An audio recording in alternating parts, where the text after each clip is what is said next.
Hi, good morning, my dear student. Today we are going to read your class 11th history chapter 11 theme 11 path to modernization. This chapter is very important. In this chapter, we have to read about the development of the China and Japan. We are going to read the path to modernization of both countries. In my previous video, I was discussed a little bit information about the development of the Japan and China. How the Japan was the part of the China, but the very little bit time it changed himself as an imperial power. And what happened with the Japan after Second World War, 1945?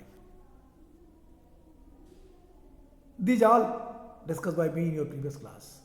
Even I was also discussed about that the historical opinion. I mean to say that the इतिहास के प्रति Japan और चीन के शासकों में, चीन के लोगों में जो जागरूकता थी, उन चीज़ों के बारे में भी मैंने कल विस्तार से बात किया था. मैंने कुछ नाम लिया था, सीमा छिएन का, लियम किचाओ का, मैंने कुछ नाम लिए थे, मार्को पोलो का. चीन के इतिहास को जानने के लिए सोर्स कहाँ से मिले, कैसे हमें चीज़ें प्राप्त होती हैं, इन सारी चीज़ों पे कल हमने बात की थी.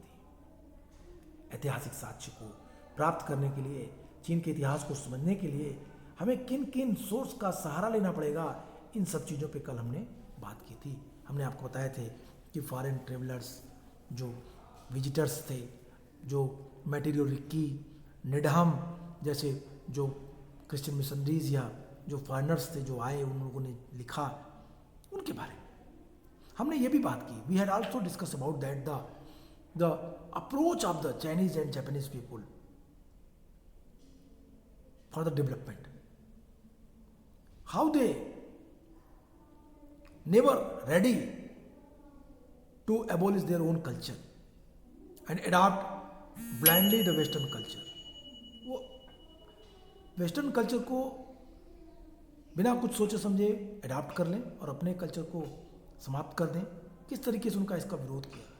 How can they mutually what, दोनों के बीच अंडरस्टैंडिंग उन्होंने बनाई, दोनों को उन्होंने साथ साथ लिया और अपने विकास को आगे बढ़ाया. इन सारी चीज़ों की हम लोगों ने विस्तार से बातें की.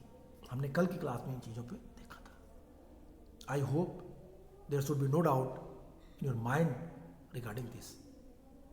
When you will read the topic, the starting of this chapter and the blue line also, you can easily understand that the historical approach of the China and Japanese people. You can easily understand that how we have the good collection of the history, good collection of information about the Chinese history and about Japanese history. Let us come and try to understand the topic. First topic, introduction. Introductions को देखते हैं. First topic है आपके book का और introductions को समझने का प्रयास करेंगे. China and Japan present a marked physical contrast. China is a vast continental country that span many climatic zones. The core is dominated by three major river systems: Elo River, Honghe, the Yangtze River, Changji, the third longest river in the world, and the Pearl River. Large part of the country is mountainous. China, the large part of the country is mountainous. This map you can easily understand that the China and Japan conditions. This was also explained by me in my previous video. We will read today the points. The dominant ethnic groups are the Han, and the major languages is Chinese. The major language is Chinese. But there are many other nationalities such as the Uyghur, Hui, Manchu, and Tibetan. And aside from dialect such as Cantonese and Shanghainese, there are other minorities languages spoken as well. My dear, this is the introduction of the China. China कह रहा है कि China जो है और जो Japan है, दोनों की भौगोलिक स्थिति में बहुत बड़ा अंतर है। चाइना जो है वो एक महाद्वीपीय देश के रूप में दिखता है, काफ़ी बड़ा देश है, और जापान एक छोटे छोटे द्वीपों से बन के बना हुआ देश है। चीन विशालकाय महाद्वीपीय देश है जिसमें कई तरह की क्लाइमेटिक जोन्स हैं। चीन के मुख्य क्षेत्र में 3 प्रमुख नदियां हैं। पीली नदी जिन्हें हुआंग हे कहते हैं, यांगसी नदी जिन्हें छांग जियांग कहते हैं। ये छांग जियांग दुनिया की तीसरी सबसे लंबी नदी है, 3rd largest river in world. Yangtze river is the 3rd largest river in the world. And 3rd river pearl, तीसरी पर्ल नदी है। चाइना का बहुत बड़ा हिस्सा माउंटेनियस है, पहाड़ी है। The largest part of the China that is mountainous. हान सबसे प्रमुख जातीय समूह है, एथनिक ग्रुप है जब, और यहाँ की मुख्य भाषा चाइनीज है, चीनी है, जिसे पोतोंग हुआ कहते हैं। लेकिन कई और राष्ट्रीयताएं हैं जैसे उइगुर, हुई, मांचू और तिब्बती। ये माइनॉरिटीज में है, कम संख्या में है। कैंटनीज, कैंटन, गुआंगजाओ की बोली उए और संघाइनीज की बोली वू जैसी बोलियों के अलावा कई माइनॉरिटीज की अपनी अलग अलग लैंग्वेज हैं जो चीन में बोली जाती है। चीन की खानों में क्षेत्रीय विविधता की झलक मिलती है और इनमें कम से कम 4 प्रमुख तरह के खाने देखे जा सकते हैं। सबसे प्रसिद्ध खाना है मील। सबसे प्रसिद्ध जो पाक प्रणाली दक्षिणी कैंटोनी की है, जो कैंटन या उसके आंतरिक क्षेत्रों की है। इसकी प्रसिद्धि इस बात से है कि विदेशों में रहने वाले ज़्यादातर चीनी कैंटन प्रांत से आते हैं और वहाँ का जाना माना खाना डिमसम, डिमसम का शाब्दिक अर्थ होता है दिल को छूना। यह कैंटन का प्रमुख खाना है जो आटे को गूंथ कर उसके अंदर सब्जी को भर देते हैं और फिर उसे उबाल कर खाने के लिए तैयार कर लेते हैं। नॉर्थ में गेहूं मुख्य भोजन है, जबकि सेचुआन में प्राचीन काल में बौद्ध भिक्षुओं द्वारा लाए गए मसाले और रेशम मार्ग के जरिए 15वीं सेंचुरी में पुर्तगाली व्यापारियों द्वारा लाई गई मिर्च के चलते खूब तीखा खाना बनता है। चटक खाना जिसको बोलते हैं आप, वो बनाया जाता है। पूर्वी चीन में चावल और गेहूं दोनों खाए जाते हैं। तो ये चीन के खाने की जो बात की गई, my dear, this is very clear that in the different part of the China the food, the meal is different. Chinese food reflects its regional diversity with the least 4 distinct types. The best known is the southern or the Cantonese cuisine. The most overseas Chinese come from the Canton area, which include dim sum. Dim sum literally meaning touch your heart, दिल को छूने वाला. And assortment of the parties and the dumplings. In the north, wheat is the staple food. North में गेहूं उनका मुख्य भोजन है, स्टेपल फूड है. While the Sichuan spice brought by Buddhist monk in the ancient period. But in Sichuan, they eat the very delicious, and I mean to say that what wrote here, देखिए कहता है कि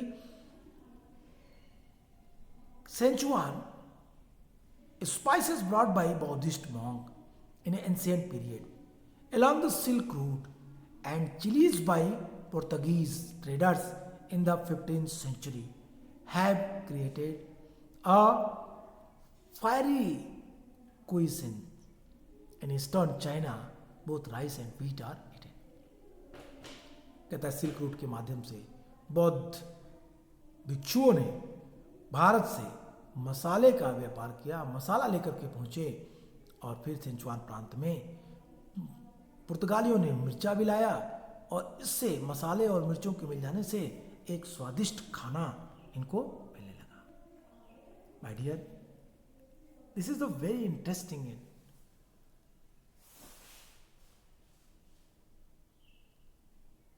information.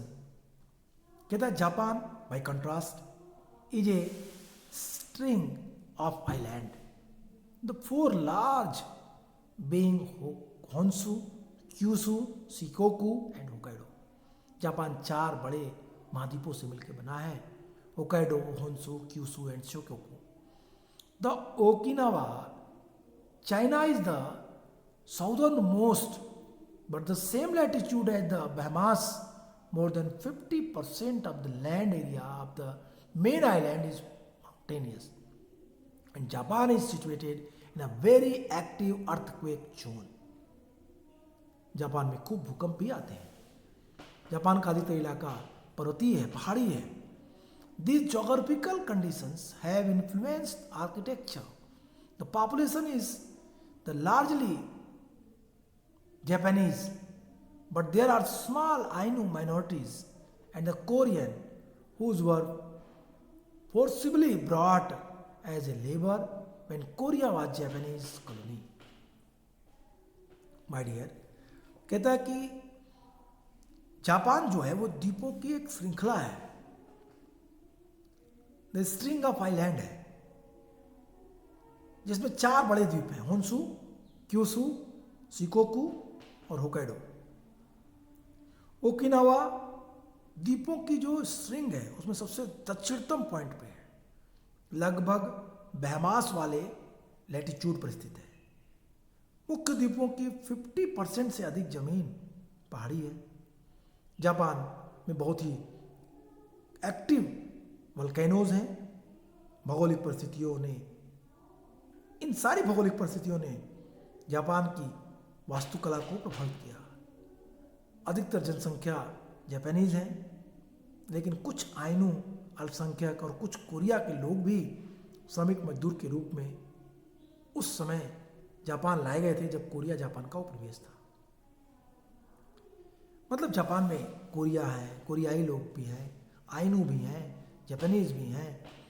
इनका प्रभाव वहाँ के स्थापत्य कला, वास्तुकला पे दिखाई देता है. जापान में अर्थक्वेक खूब आते हैं. जापान में एक्टिव वल्केनोज हैं. जापान का अधिकतर हिस्सा माउंटेनियस है. खेती बहुत कम क्षेत्रों पे की जाती है, इसलिए मछली पालन और व्यापारी वहाँ का महत्वपूर्ण उद्योग है. जापान में पशुपालन की परंपरा नहीं है. Japan lacks of traditional of animal rearing. Rice is the staple crop. धान वहाँ का महत्वपूर्ण उपज है. Rice is a staple crop. चावल बुनियादी फसल है. And the fish the major source of protein. मछली प्रोटीन प्राप्त करने का सबसे प्रमुख स्रोत. Korea was Japanese colony.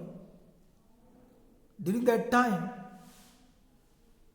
some Koreai, they were reaching Japan as a slave, as a labor, and after all they established himself as a citizen. So that's why the Koreai culture also reflect in Japan. वहाँ पे ये culture आपको दिखाई देगी. Rice and fish, that is the prominent meal of Japanese people. Raw fish has now become a widely popular dish around the world as it is considered very healthy.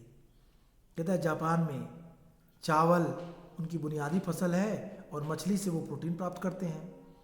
कच्ची मछली सासिमी या sushi अब दुनिया भर में बहुत लोकप्रिय हो गई है, क्योंकि इसे बहुत ही पसंद करते हैं. सुशी और साशिमी को, जो कच्चा ही खाया जाता है। My dear, this is the very interesting fact you have to know. Sashimi या सासामी, ये जापान की महत्वपूर्ण क्या है, मछलियाँ हैं जिनको वो लोग खाते थे। जापान के पॉलिटिकल सिस्टम को समझते हैं। जापान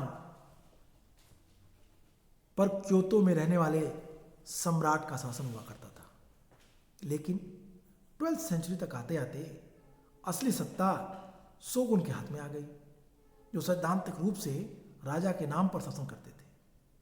1603 से लेकर 1867 तक तोकुगावा परिवार के लोग शोगुन पद पर कायम थे। तो सत्ता किसके हाथ में थी? शोगुनों के हाथ में थी। तोकुगावा फैमिली शोगुन पद पर कायम थी, तो सत्ता तोकुगावा के हाथ में आ गई। देश पूरा जापान 250 प्रोविंसेस में बटा हुआ था, जिनका शासन दौम्यो चलाते थे। शोगुन दौम्यो पर नियंत्रण रखते थे। शोगुन दौम्यो को लंबे अरसे के लिए राजधानी एडो में रहने का आदेश देते थे, ताकि उनकी तरफ से कोई भी खतरा किसको ना हो, तोकुगावा फैमिली मतलब शोगुनों को ना हो। दौम्यो किसी भी तरह से शोगुनों के लिए खतरा ना बने, इसी के लिए शोगुनों के द्वारा दौम्यो को क्लियर इंस्ट्रक्शंस था कि you have to live in, कहाँ पे, आपको राजधानी में रहना है, एडो में रहना है। अब शोगुन प्रमुख शहरों और खानों पर भी उनका नियंत्रण होता था। अब एक वर्ग और है, सामुराई। शासन करने वाले कुलीन थे, वे शोगुनों और दौम्यों की सेवा करते थे। यहाँ पे 3 नाम आपको मिले। अगर आप हायरार्किकल दृष्टि से देखें, सबसे ऊपर एम्परर, एम्परर के नीचे शोगुन, शोगुन के नीचे दौम्यो, दौम्यो के नीचे सामुराई। आपको श्रृंखला देखिए। एम्परर नाम मात्र का था, वास्तविक सत्ता शोगुन के हाथ में थी। शोगुन पद था, तोकुगावा फैमिली के लोग इस पद पे आसीन थे। तो शोगुन ने कभी भी दौम्यो को इतना अधिकार नहीं दिया कि वो विद्रोह कर सके, इसलिए दौम्यो को उन लोगों ने राजधानी में रहने के लिए बाध्य किया। Edo it means modern Tokyo, राजधानी में ही रहना है। और samurai, samurai the warrior class were the ruling elite and so of the shoguns and daimyo. I hope you are getting understand this whole paragraph. In this paragraph, clearly mentioned an emperor had ruled Japan from Kyoto, but by 12th century, the imperial court lost power to shogun, who in theory ruled in the name of the emperor from 1603 to 1867. Member of the Tokugawa family held the position of shogun. The country was divided into over 250 domains under the rule of lords called daimyo. The shogun exercised power over the dominant lord, ordering them to stay at the capital Edo for a long periods so that they would not pose a threat. He also controlling the major cities, the mines. The samurai, the warrior class, were ruling elite class and served the shoguns and daimyo. These are explained by me, my dear. In the late 16th century, their change held the pattern for future development.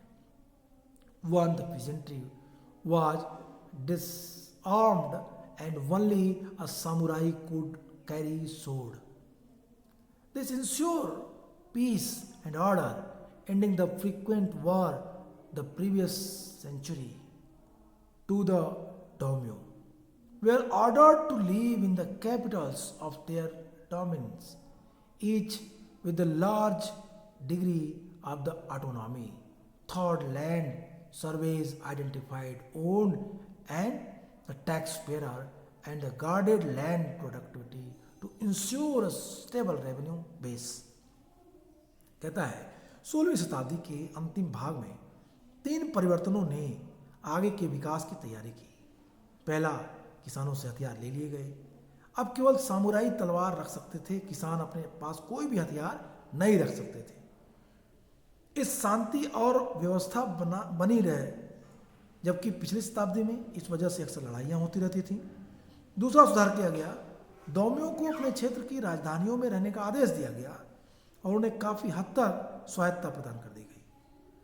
तीसरा सुधार जो हुआ, मालिक और करदाताओं का निर्धारण करने के लिए जमीन का सर्वेक्षण कराया गया, सर्वे कराई गई तथा प्रोडक्शन के आधार पे, उत्पादकता के आधार पे भूमि का क्लासिफिकेशन कर दिया गया, वर्गीकरण कर दिया गया। इन सब का मिला जुला मकसद राजस्व के लिए स्थायी आधार बनाना था कि जापान को प्रॉपर रेवेन्यू मिलता रहे। ये चीज़ें काफ़ी महत्वपूर्ण थी। इन चीज़ों के आधार पे जापान को पूरी तरीके से जापान ने अपने रेवेन्यू को मजबूत करने का प्रयास किया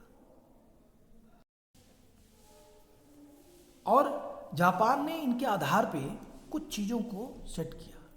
जापान ने कुछ नियम बनाए। नियम में पहला नियम रख दिया कि किसान या कोई भी वर्ग अपने पास हथियार नहीं रखेगा, हथियार रखने का अधिकार सिर्फ सामुराई के पास होगा। दूसरा कहा उन्होंने कि डोमियो अपने राजधानी में रहेंगे और अपनी राजधानी में अपने एरिया को, अपने प्रोविंसेस को, अपने डोमेन्स को, उसमें उनको काफ़ी ऑटोनॉमी देकर के कहा गया कि आप यहाँ की व्यवस्था पूरी देखेंगे। तीसरा, लैंड सर्वे कराई गई और लैंड ओनर्स को उसके आधार पर चिन्हित किया गया जिससे उनसे प्रॉपर टैक्स भी प्राप्त किया जा सके। इस तरह से जापान ने सर्वे के आधार पे अपनी प्रॉपर रेवेन्यू बेस को तैयार किया।